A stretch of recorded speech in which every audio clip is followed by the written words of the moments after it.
Alright, so the first thing I do when somebody gives me the knives is I'll go inside. Usually I go meet somebody for the knives. I'll come inside, get in here, and I have to dig around and see if I can find my tape measure. It's out here.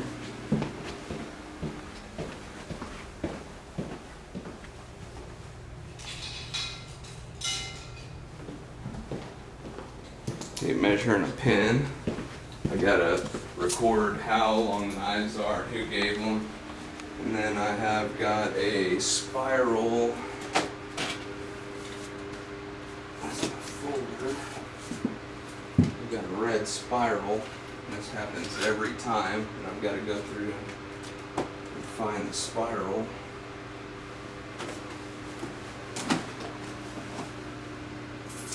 Oh, crud. There it is.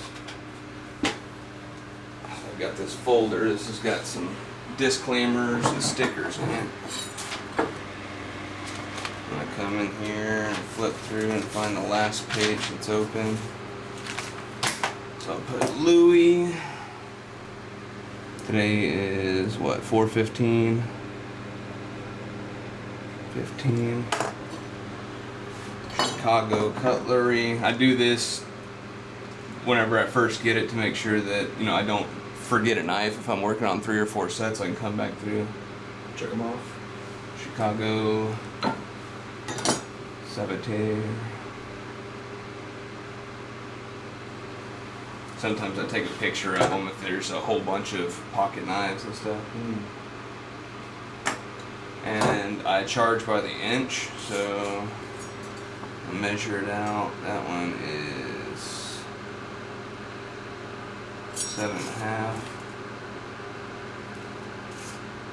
one is 6.5.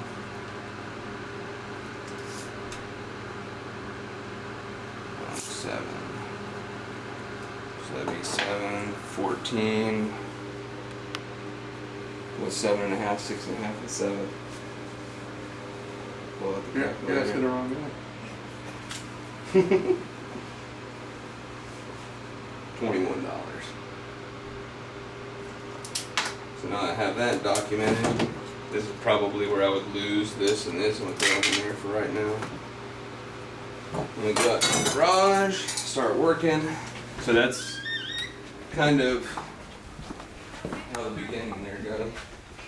Come out here, click on my light, get over here and examine them, look for any rust spots. This one's got a couple rust spots on it, so I'll buzz it with my my brass wheel to get that off. This one's got some rust on the end there.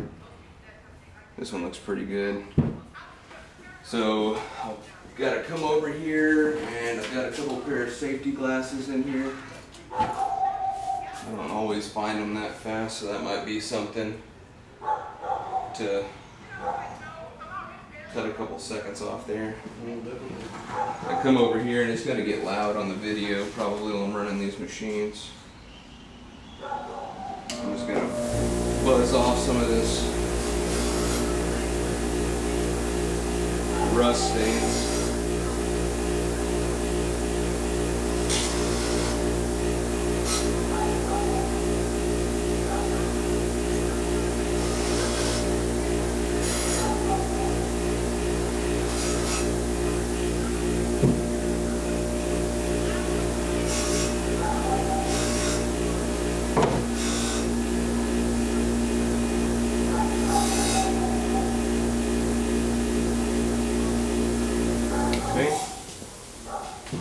That's all the pre-sharpening stuff I do from here, from whatever point it is on the video at the time, from here on until I get ready to wrap them and actually sharpening them. So then I gotta come over here, take off whatever belt's on here. I generally just kind of throw this up there, and then I'll start with a thicker grain, which all these look pretty gross. So I need to get under here. Let's see if I can 400 or so. There we go. It's 400 grit? Yeah. I think it's 400. It's lower than this one. Whatever this one is, 600. No, this is like 320. It doesn't say on the inside. 220. 220. That's pretty aggressive, right? Yeah. But these are, Pretty bad. I mean, Oh. yeah, it's not sharp at all. Yeah, we don't use those. Yeah. So whenever I'm using a higher grade, I mean a lower grade belt, it's going to generate heat. So I got this cup here. I'll fill this cup up full of water in the bathroom right here.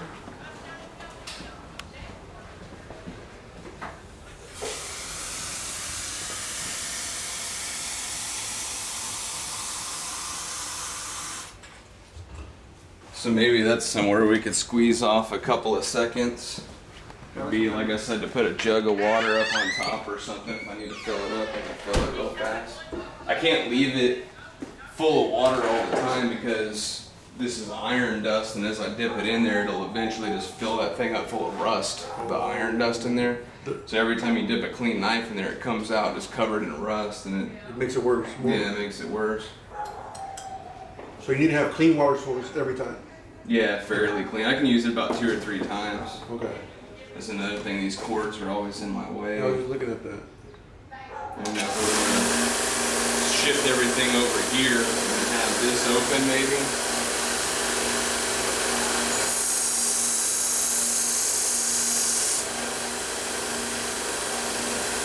It's got some big old dents in it. Oh, yeah. Yeah.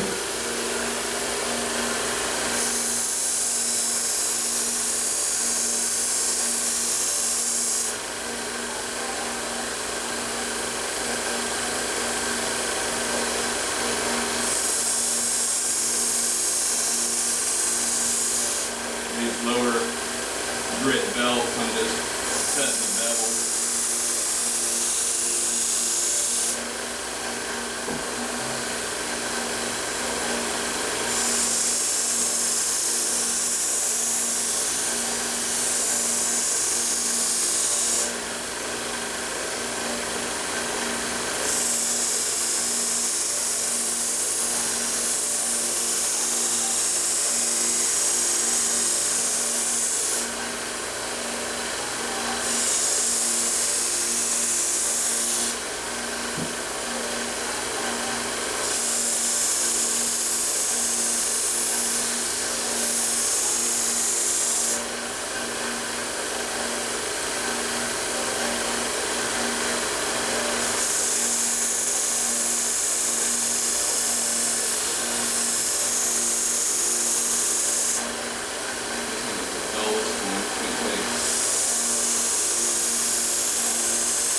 So as you're sharpening right now, that's the value added part. Everything what? that's the actual value added part. Yeah, Up to this point, all the setup and stuff, that was no value. exactly. Okay, so the value added is stopped now. So now you're Right, It's now a- it's it's a waste. non-value added. I got it. yeah. And honestly, it'd be a lot faster if I had 5 machines, Yeah. but they're, Yeah. it's a little bit, see, here's the problem. I got all these dirty ones up here that's got wood dust and fiberglass and all kinds of crap, and I'll take this one and just stick it up there, and I can't tell, Which one is what? you know, Okay, so it's not only separating that one's worn down. the grits, but what they were used for. Right. You know. And I probably should just throw those away. It's my habit just to hang it back up there. This one's pretty new. It's 400 grit. Okay, so now you're moving to 400.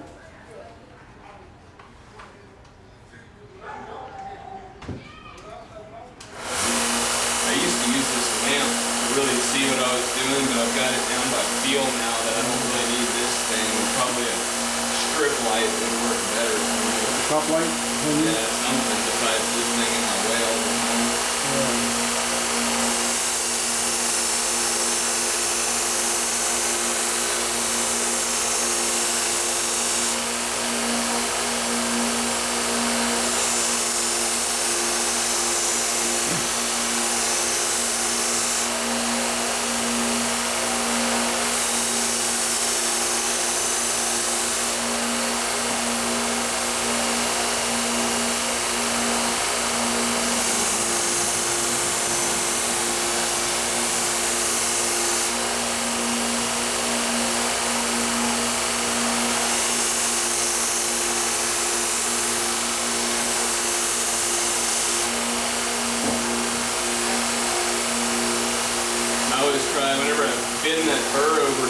inside and makes like that, I don't know if you can see it, the silver line. I've got to pick it up and start on that side to bend it back. Otherwise it doesn't really do anything. So if I can figure out a way, to keep that burr facing one direction or the other. Might save me a couple seconds here and there. And when you did that side, it just pushed it the other way, right? Yeah. You might be able to see it turn silver along the edge.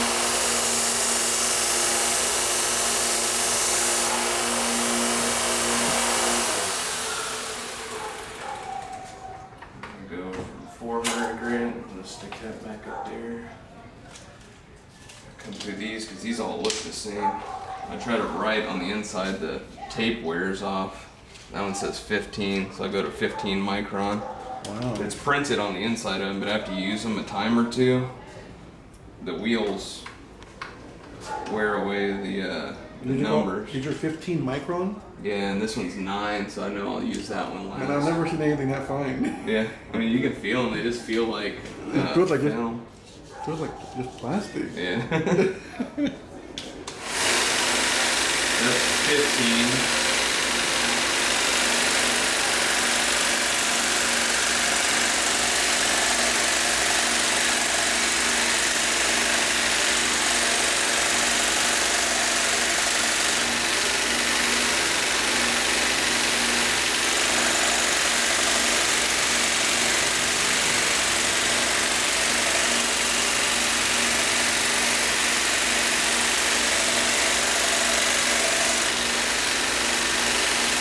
And that heats it up a lot? Yeah, plastic builds a lot of friction. Huh.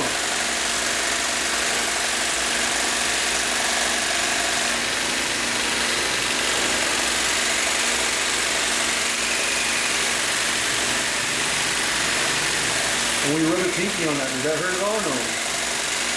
No, the edge of it is sharp though. Okay. And every once in a while I'll cut myself on the edge of it, like the inside of a beer can. Okay.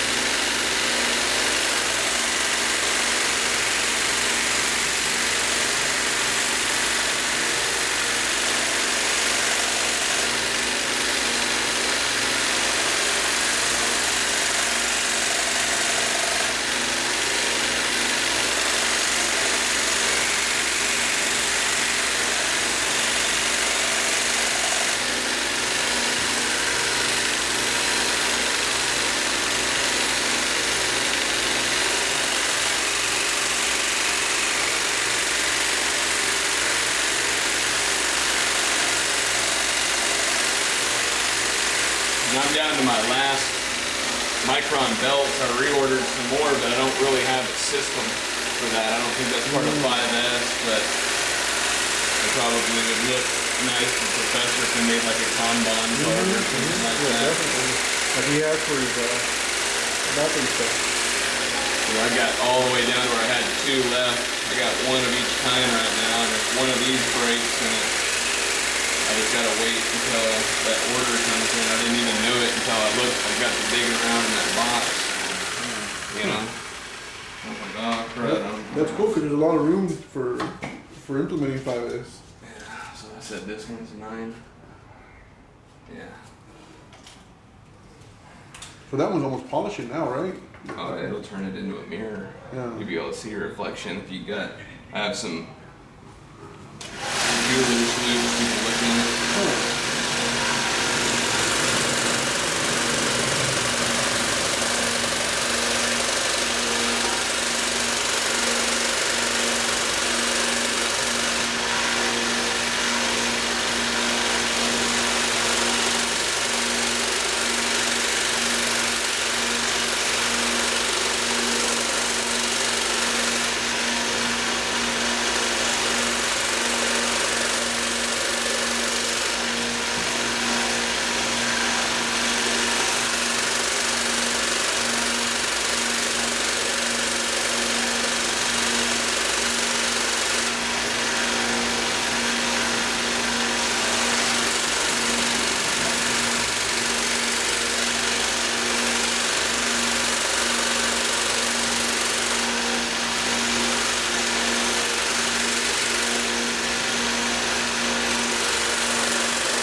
leather ones up here. This one's just plain. What are yours, leather? Yeah, this one's just a plain leather belt. Didn't have anything on it. I'm just going to use it to strap it. Remove the burr off of it.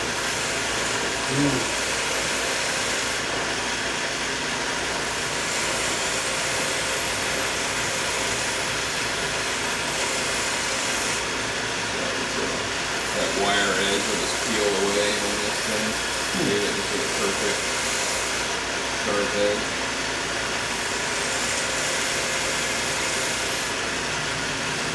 So how much do you take off it then? I mean, it's millimeters.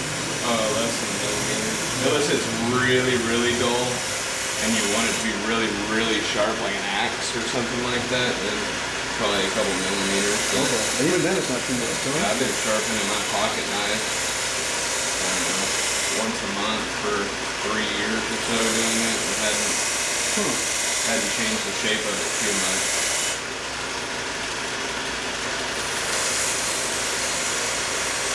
So when you see an old pocket knife that looks totally different, that one was probably sharpened wrong along the way somewhere, right? How's that? You know when you see something, you see an old knife and it's like Oh yeah. totally deformed, it doesn't look like a knife anymore. Somewhere on the line. Some old man's been rubbing it on a whetstone for years. Yeah. I've seen ones that, you know, it's somebody's granddad's, it looks like a toothpick. Yeah. Really sharpened for so long. And it didn't need to be that way. It was just sharpened the wrong way. No, it just was time. Alright, so I'll take it now. Turn this one on, dig around in here. Find my buffing compounds. So normally you select the right disc first, the right. It depends. A lot of times I'll have to dig through there and change out stuff, you know. I was just messing with it earlier today. So. Very lightly buzz this just to remove the last little bits of that burr.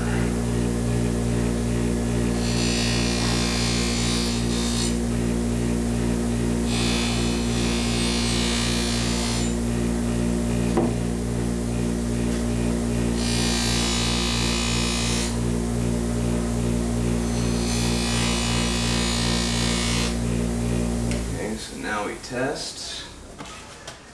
Because that's the end of the. That's the end of sharpening, unless they're not sharp enough. Unless there's something wrong with it. I've got a bunch of old math papers up here. Yeah, it's a good way to recycle. Yeah. Oh, wow. Now it's sharp.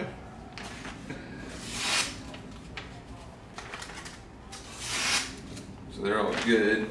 That makes a huge mess. I don't know if there'd be a way. I'm normally just gonna throw that down there. I gotta pick up all these little pieces of paper. Throw them in there, and then gotta take these, and what I normally do is grab a rag and some WD-40 and wipe them off, because some of these things create some dust. So when you're testing them, that's part of inspection, you think? When you're Yeah. testing- Yeah, and it kind of, I mean, it doesn't necessarily have to be done. I know they're sharp, but it bothers me, you know, because whenever I do somebody's that sends me a whole bunch of knives, I'll do a couple of them and make a video and throw it on Facebook or something like that. And Just tag, show- just- tag them in it, yeah. So that they know that whenever they send it, that it was really, you know, dull, kind of like how these were. Yeah, they look pretty bad, They can huh? see them, test on paper.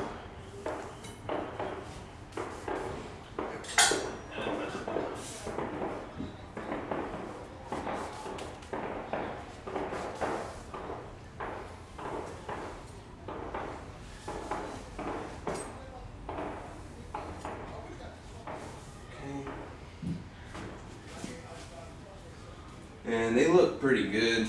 This point I usually, and I'll just go ahead and do it just for the sake of the video since I do it quite a bit, but these came in pretty clean.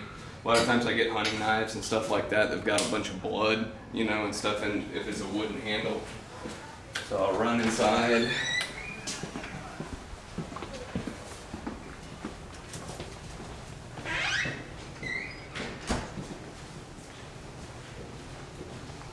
Just run over the sink. And if, you know, like I said, these are pretty good, but if the handles were dirty, I gotta clean the handles off. Just give them a wipe down. I don't want anybody getting a knife that's got buffing compound or anything like that. A lot of times the buffing compound will leave black smears right along the blade, so kind of just wipe those down.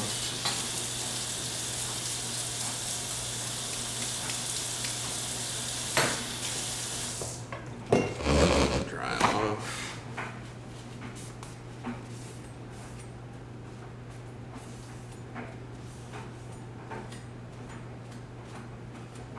And with wooden handle knives, I'll throw them in the oven for a couple minutes on, like, I don't know, 250 or so. Pretty low. And then rub some beeswax and The oven, the almond heat oil. opens up the pore. Yeah, it'll open up the pores on the handle. A lot of people wash their knives in the dishwasher, and it just destroys those nice wooden handles, those walnut handles or mahogany or whatever they're made out of, oak. It makes the whatever stain in there.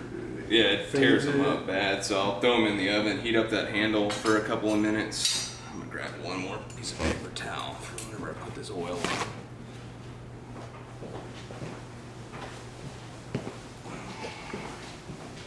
And, you know, I got beeswax and walnut oil that I'll rub on the handle when it's warm. It just sucks it in there and makes them look real nice and shiny. Huh. If you put it on cold, it just looks like somebody wiped grease on top of it. But when it's warm, well, yeah, 'cause it's wax, huh? Yeah. Yeah. So I'll take this, fold this up a little bit. I've got a little bit of gun oil. Right here. I'll wipe down the blades. If I'm going to be shipping them back to somebody. Generally, most of the stuff I do is not shipping. I meet up with people in the Houston area, but just going to give the blades a little bit of a wipe down since they're steel. I don't want them to rust.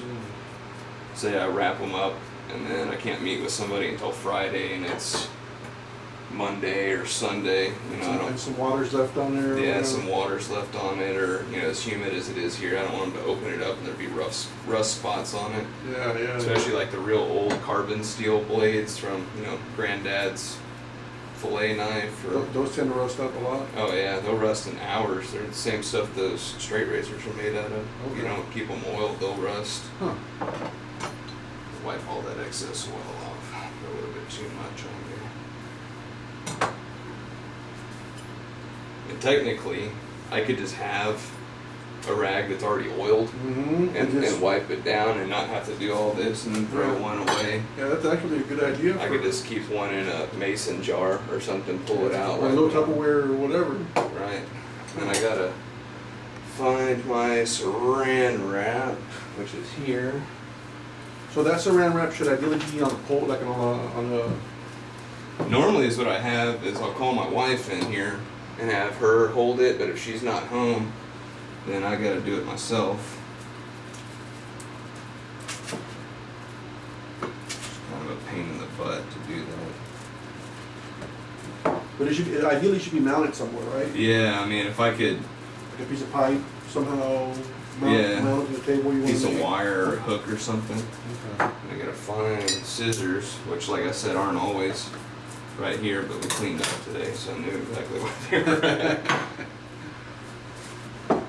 Actually, we only had this pair of scissors for like the longest time, and last time we were at Target, I bought like 3 or 4 more pairs. I get all my scissors at the dollar store. Yeah.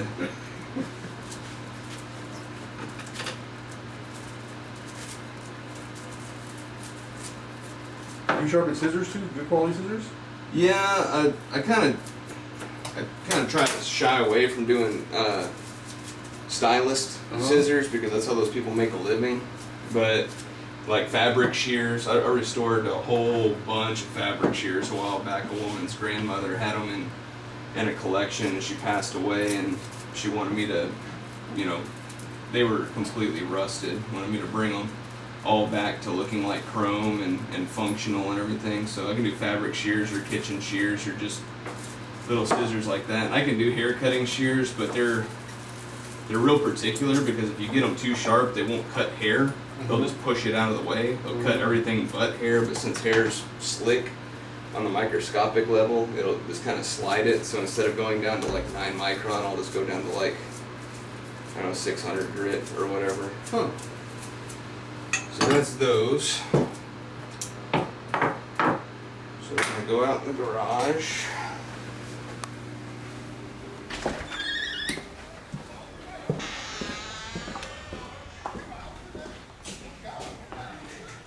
And get a piece of wrapping paper.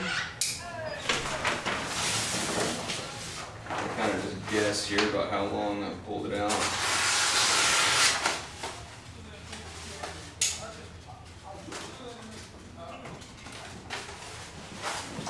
Slide. And like I was saying before, this desk is kind of cluttered and not too big, so I gotta grab all this crap and a pen. And usually I'll forget one or two things here and have to make another trip back in here. Walk into the kitchen.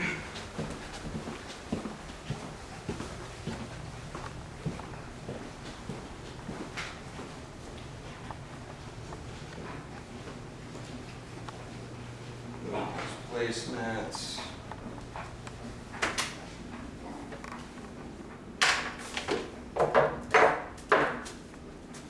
Sit down and write out the receipt on the disclaimer, which is here.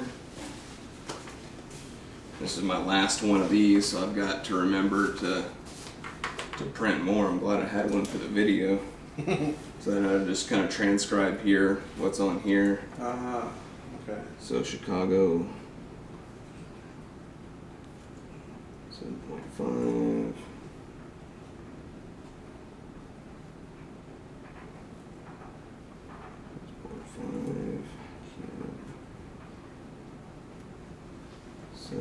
And is there a particular reason you don't write the initial measurements on this paper from the beginning? I need to. I write it in this. This is kind of like my ledger, so I can go back through and put it in my Okay. put it in Excel for taxes and stuff like that. I got you. But if I've done it a few times where I write it on this, I'm gonna wrap this up with the knives. So I wrap it up, and then I get it wrapped up, and I forget how much it is before I go to give it to them. Because I normally write it on the outside, and I have to unwrap it. And So that's why you write it on the notebook. Yeah. Okay. I'll take this and fold it up. So that's a receipt / Yeah. disclaimer. Yeah, and it's got some knife care stuff on it. You know, don't wash your nice knives in the dishwasher. The chlorine in your detergent is an oxidizer, and it'll actually make your knives go dull a lot more quickly than you need. I'll take this, stick these knives in here like that. Boy, my wife's gonna be happy. Yeah.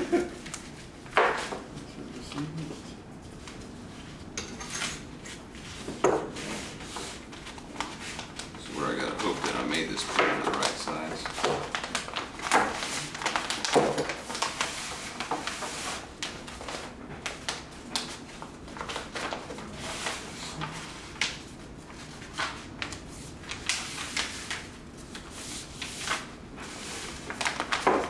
And I think it's called a butcher paper?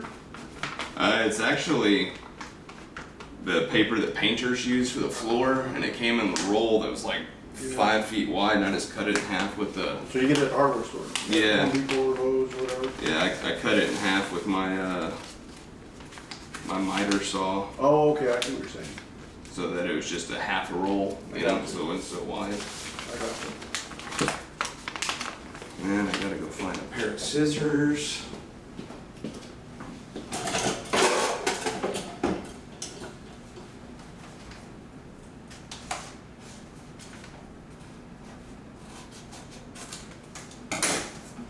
Forgot the tape. I'll be right back. Gotta throw a piece of tape on it.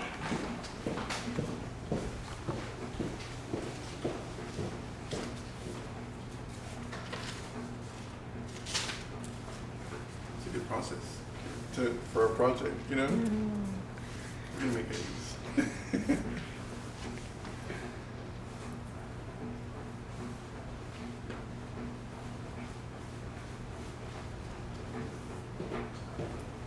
A lot of waste. A lot of walking around. Hey, but that's what we want, right? A lot of back and forth. Yeah, this is gonna be easy. It's gonna be an easy day, I think. So, I grab a sticker. okay, so you'll say when we're done, right? 'Cause we're not quite done yet. Not quite. Get a marker.